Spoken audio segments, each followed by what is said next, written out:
Hai Tribuners, Tabi pun. Jumpa lagi dengan saya Sulistia. Kali ini kita kembali di bincang-bincang terkait UMKM di Lampung. Udah lama ya, mungkin ada sekitar setengah tahun kita break nggak membawakan acara bisnis.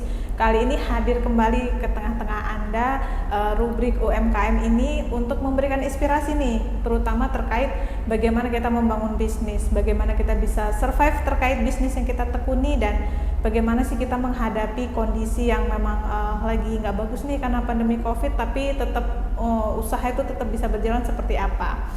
Di sini sudah hadir salah satu narasumber kita dari sekian banyak narasumber. Nanti kita hadirkan satu persatu. Kali ini ada Kak Cici Sintiasari selaku owner warung makan Mutiara.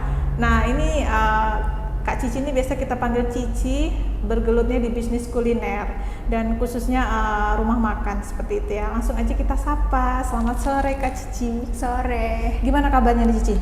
Alhamdulillah baik. Alhamdulillah sehat. Tetap produktif nih walaupun masih COVID. Ya itu harus sih namanya. Harus produktif. ya. Oke. Nah ini sebelum kita ngobrol lebih jauh, boleh nih dikasih tahu ke Tribuners di luar sana bahwa usaha kita ini tempatnya di mana nih dan dari kapan udah berdiri? Ya. Jadi awal mula usaha itu kan itu inisiatif dari ibu. Jadi ibu tuh kan suka masak dan rasanya juga lumayan enak banget ya. Yeah. Banyak yang bilang sih, walaupun bukan anaknya yang bilang. Oke. Itu pas lagi SMA kurang lebih 2013. 2013 udah cukup lama sekali. Iya udah cukup lama.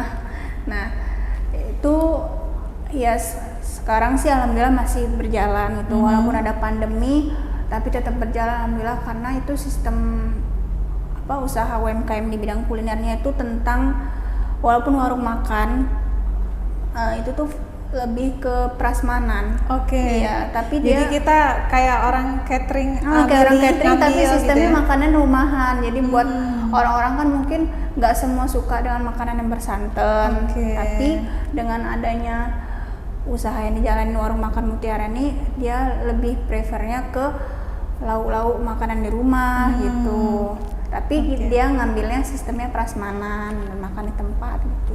Jadi si konsumen ini bisa milih apa yang dia mau. Bisa. Sayurnya apa. Nah itu biasanya setiap kita buka dari jam berapa sampai jam berapa tuh untuk operasional? Kalau untuk buka sih mulai dari pagi. Dari jam 7:30 biasanya orang mau berangkat mau kantor, dia nggak sempet masak, jadi bawa nasi aja, terus itu beli lauknya di situ. Tinggal lauknya. Atau kalau misalkan nggak sempet ya beli anak-anak atau guru-guru sekolah sih lebih kebanyakan di situ tuh, karena pasar kan emang kita lokasinya strategis, deket sekolahan, deket tempat kantor gitu, tempat orang kerja.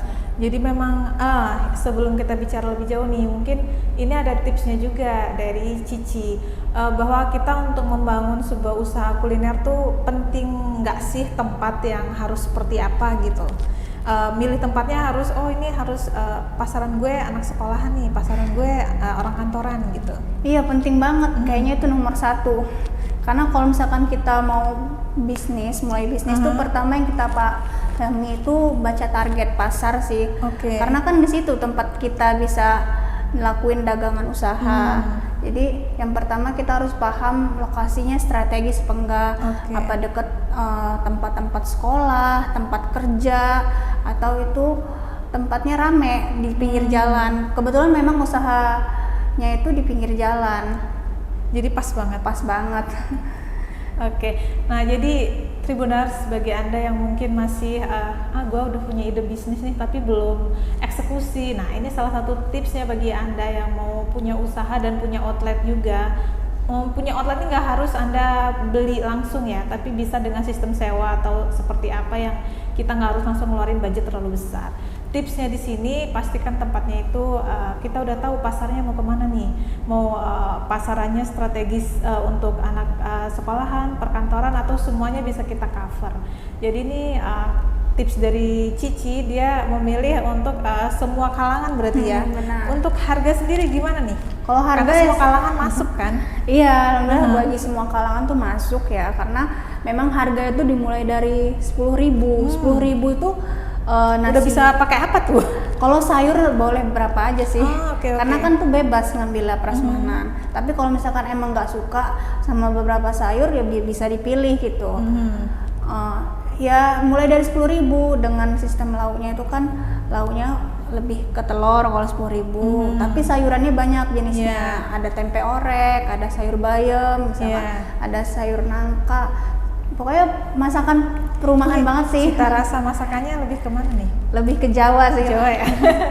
Ya jadi kalau cita rasa masakan Jawa itu lebih pedes manis gitu ya. Tapi ada yang bikin uniknya ya. Kunci keduanya itu kalau mau bisnis kuliner harus ada keunikan. Meskipun semua orang jualan makanan, tapi kita harus punya keunikan. Bisnis kuliner itu harus ada keunikan.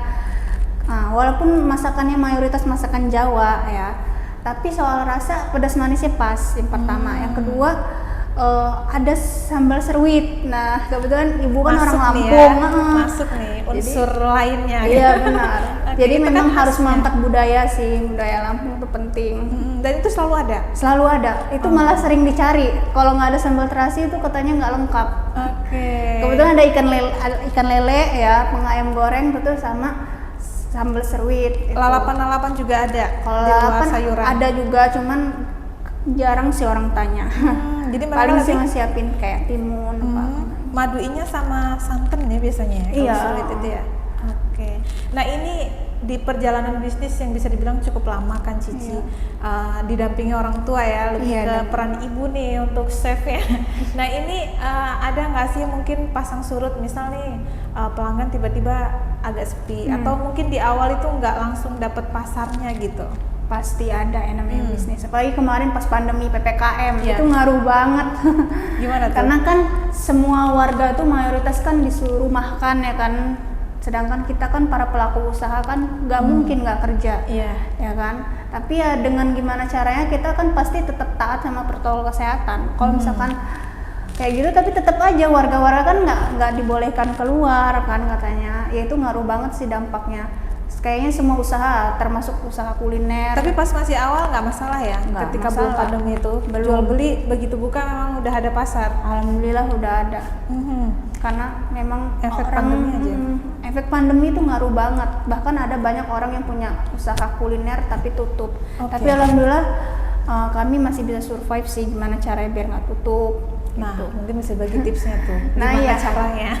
Yang pertama sih caranya ya, kita nggak usah terlalu berekspektasi tinggi sih, yang penting balik modal udah bersyukur.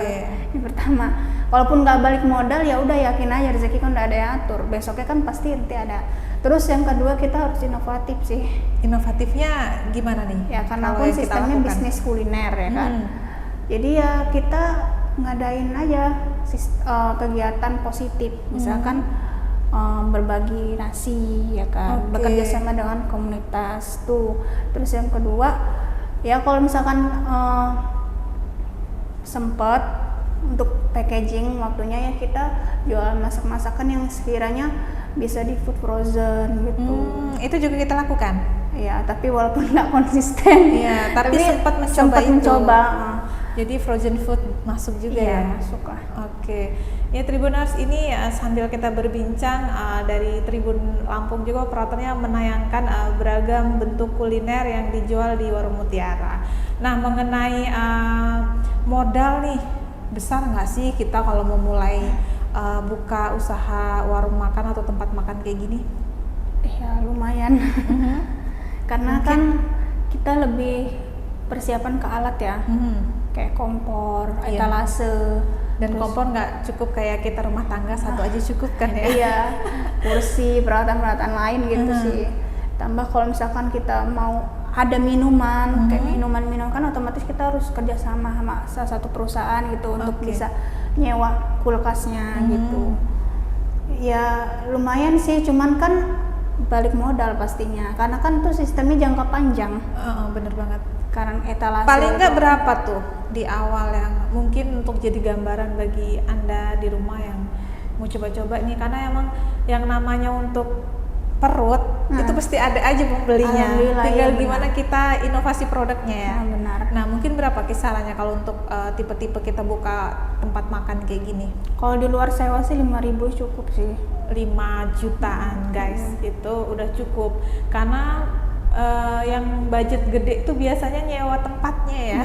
Kalau nyewa tempat kan istilahnya bisa bayar DP dulu, nanti bayar selanjutnya kan bisa nyicil sampai di akhir. Sambil kita berbisnis. Sambil kita berbisnis enggak ya kan itu. Itu tipsnya. Jadi bagi Anda mungkin masih awal-awal bisnis, bisa nih rundingan sama yang punya ruko. Misal Anda udah ketemu tempat yang strategis, ini kita mau sistem DP aja dulu gimana. Jadi sambil kita berjalan nih bisnisnya, bisa sambil untuk nyicil, ngangsur ya. Iya, itu kisaran kalau di daerah Teluk Betung ini, Cici ini tempat makannya ada di daerah Teluk Betung, Bandar Lampung.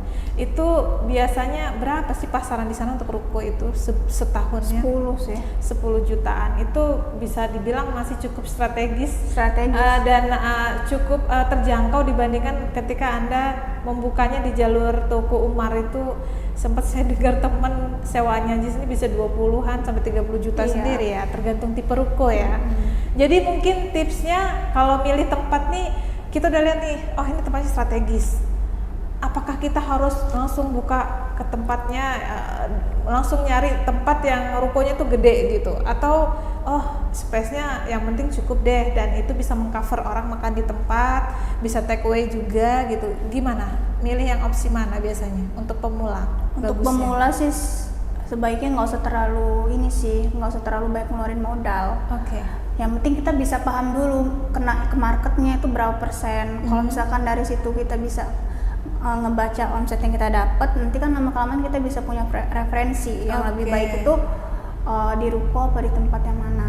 Karena kebanyakan kalau aku lihat ya, kalau aku jadi inspirasi kalau kita makan di luar, kan banyak sih orang-orang kayak masang tenda doang, cuman modal meja sama kursi. Banyak banget tuh anak-anak kayak muda, jenis angkringan anak muda, tapi kalau emang soal rasa sama tempat yang bikin nyaman, ya itu bisa tentu mendukung gitu kan. Ya mulai dari hal yang sederhana sih. Tapi kalau emang butuh tempat yang kayak tempat masak, terus itu kan pasti kalau misalkan untuk rumah makan tuh kan pasti harus tempat cuci piring, ya kan. Orang makan di tempat kan ya. Bener. Tempat sholat apa-apa itu kan jadi kan itu lebih ini juga sih. Gitu. Lebih kompleks kebutuhan. Kalau mau lebih nyaman ya itu. Tapi kalau mau dari sederhana bisa juga dimulai dari itu. Nah, sang tenda bisa, tetap bisa. Apa sih yang nggak bisa bagi orang yang udah punya niat? Iya benar. Iya kan. Jadi modal Anda 10 jutaan udah bisa mau buka usaha kuliner. Yang paling terpenting itu pastikan rasanya dulu ya, karena orang akan balik lagi kalau rasanya itu cocok. Benar banget.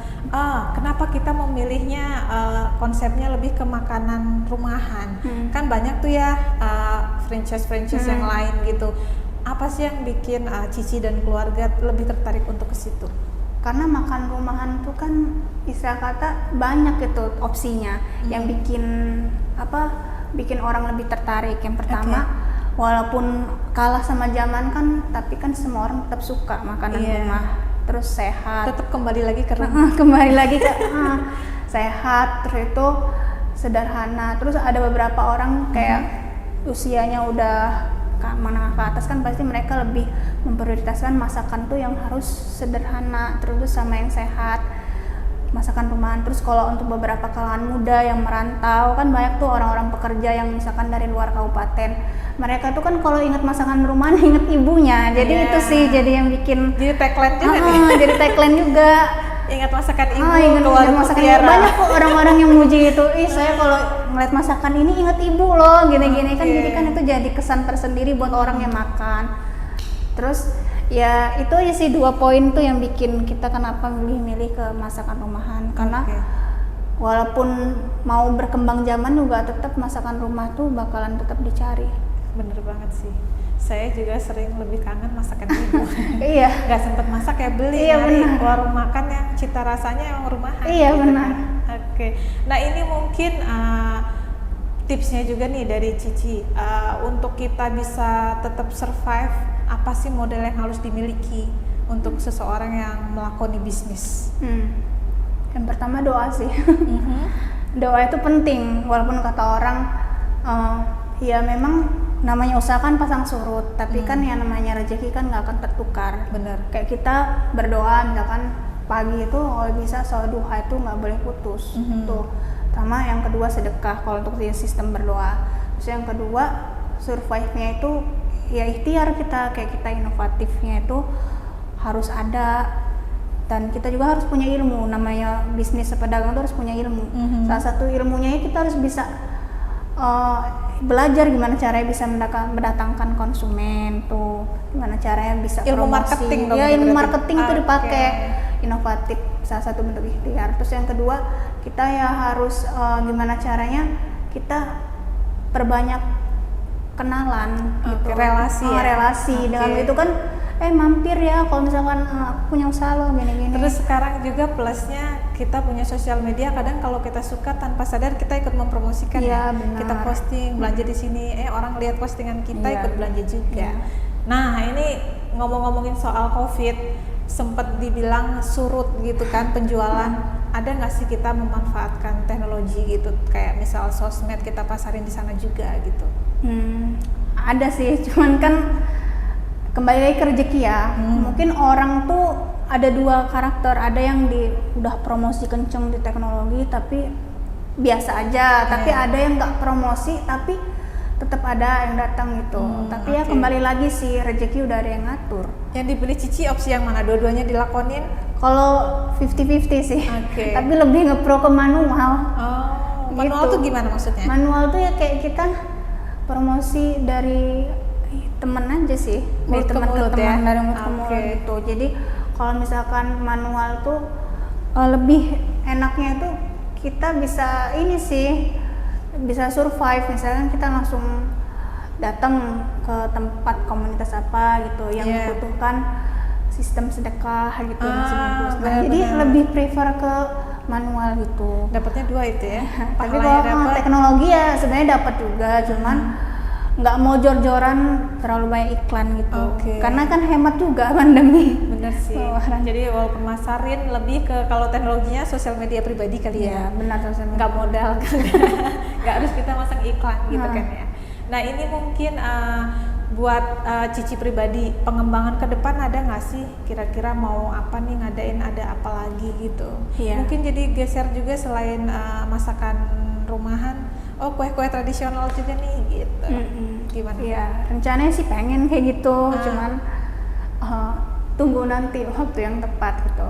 Ya pertama sih pengen tempat sih, tempatnya pengen lebih luas lagi. Lebih pengen punya tempat yang lebih luas. Iya benar.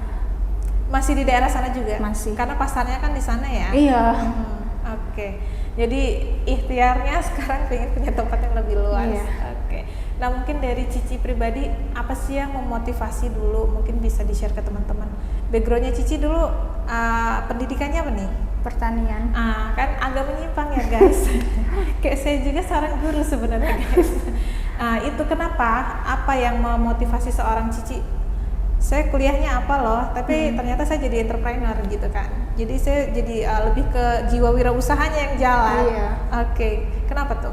Apa yang buat lebih tertarik daripada mungkin kerja di kantoran nih, jadi karyawan bank kah, atau mungkin di perkantoran pemerintahan gitu? Iya, lebih suka sih terjun langsung ke lapangan. Sama kan kita kalau misalkan skillnya itu marketing, kita pasti punya tantangan. Dan tantangan itu kan pasti dijadiin pelajaran gimana caranya kita bisa ngambil pelajaran hidup sih di situ, lebih banyak ke pelajaran hidup. Terus kalau ada yang bermanfaat kita sebar gitu, biar orang bisa tahu. Jadi nggak ngerasa stagnan gitu ya kalau kita bisnis. Lebih suka upgrade diri sih. Nggak ini resiko, gimana kita mungkin di awal itu mempertimbangkan faktor resiko, karena orang kebanyakan mau terjun bisnis nggak jadi itu karena mikir resikonya gitu. Iya, namanya hidup pasti ada resiko. Karena ya kalau misalkan kita hidup nggak bisa ngerasain resiko ya pasti kita nggak akan bisa kita monoton hidupnya, nggak akan ada progres lah istilahnya. Semua pasti ada resiko. Jadi bagi Anda yang pengen bisnis nih, sekali lagi kita ajak Anda untuk ini dapat beberapa tips cara berbisnis, utamanya kuliner ya. bahwa mengambil risiko itu memang bagian dari ketika Anda terjun ke dunia bisnis. Kalau Anda nggak berani ngambil risiko, ya nggak jadi itu peluang keambil ya. Nah dulu waktu sebelum ngambil, gue mau jualan kulinernya khusus makanan rumahan nih, itu survei nggak sih di daerah situ tuh udah ada nih gue pesaingnya, apa memang belum ada sama sekali makanya bikin itu? Nggak ada. Emang nggak ada? Nggak ada. Tapi survei itu penting nggak? Survei penting sih. Tapi ya yang penting tuh lokasinya strategis deket apa aja gitu. Salah satu lah minimal sekolahan atau tempat kerjaan gitu. Karena kalau bisa sih pinggir jalan, karena kan biar enak dilihat orang. Dan siapa aja mudah bisa diingat, siapa aja bisa ngampir gitu. Mengenai sebuah tempat itu biasanya kan untuk mudah dikenali ada namanya ya. Itu penting nggak sih menurut Cici untuk ini ada di sini warung makan ini, orang ngeliat tuh langsung ini ada warung makan Mutiara nih. Penting nggak? Ya penting. Itu kita modelnya gimana? Di warung nempel di rukonya itulah atau pakai banner sih? Banner ya. Oke, itu cukup efektif untuk menggayat konsumen. Efektif. Menu-menu tampil nggak sih? Menu-menu enggak sih, karena kan dari jalan udah kelihatan dari etalase kaca itu. Oh iya sih, benar.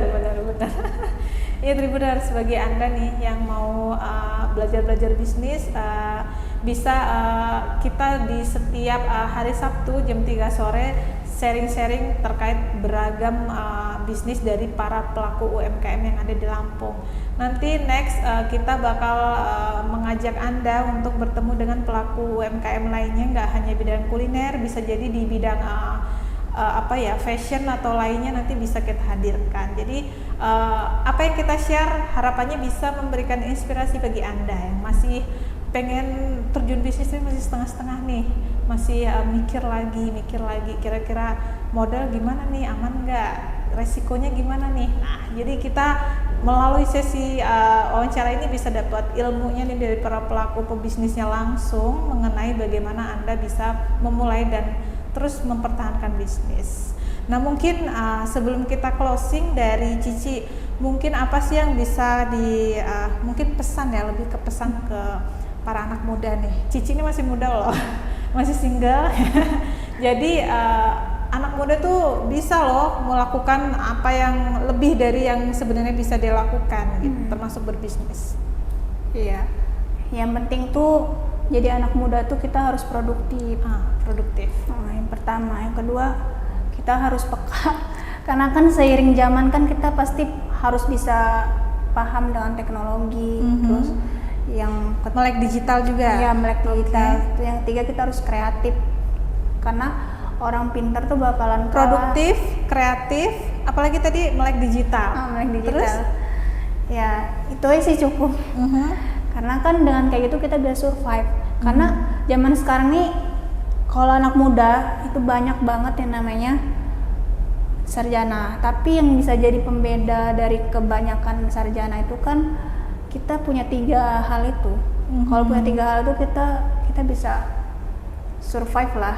Oke. Dan nggak usah malu dengan apa bisnis yang bakal ditekuni gitu ya. Nggak usah malu, karena kalau hidup terlalu banyak makan gengsi nggak akan pernah maju. Betul banget itu. Banyak ya di luar sana. Mau bisnis ini, kok kayaknya katro banget ya gue. Masuk jangan gengsi. Oke. Ya Tribuners, demikian bincang-bincang kita di rubrik UMKM sore ini. Mudah-mudahan bermanfaat dan memberikan inspirasi bagi Anda yang menonton tayangan ini. Makasih Cici sudah hadir langsung di studio Tribun TV Lampung. Next kita bisa ulas yang lain lagi ya. Ya Tribuners, demikian sekian. Terima kasih. Wassalamualaikum warahmatullahi wabarakatuh.